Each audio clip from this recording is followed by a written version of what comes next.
Alam niyo yung ikmo? Yan ang aking igagamot mamaya kasi mamayang gabi uubuhin na naman ako. Let's go!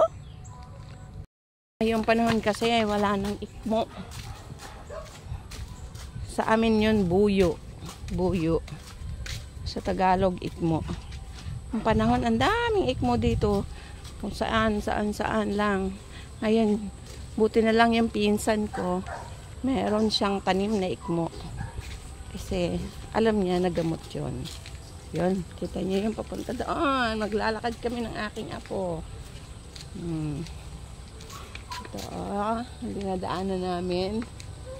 Farm. Rice field. At ito ang aking bodyguard. Kami doon. Samahan niya kami. Daming aso. Okay, ang ganda ng palay. Ayan, ang aking pinsan. Manghihingi na naman ako ng ikmo sa kanya.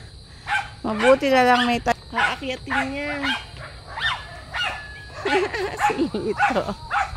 Pinsan ko yan, si Lito. Oh, diba? Ayun yung ikmo sa taas ng santol. Santol yan, ano, Kalits? Oh. May malaking gagamba. Ayan, gagamba. Ayan, nag-akit si Tolits. Thank you. Ayan, oh. Hindi kami ng putol. Pwede rin mabuhay. Oh, ayan ang ikmo. Thank you. Thank you. Mari ani ang kali kinag-ali. Nag-aawang pa na kung hindi ka kaloy. Oh, iyo. Oh, dahan-dahan. Ay, si Tess. Ito ang bulima.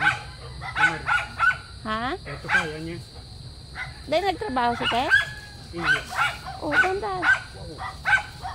Ito mga nasa na harapan daw ako. Oo. Kaisi ano. Oo. May fire take ko yan. Oo. Sabi, ilabaga. Pag nasa na. Dahil na nagtatrabaho si Tess? Iyo pa. Salamat po sa ikmo.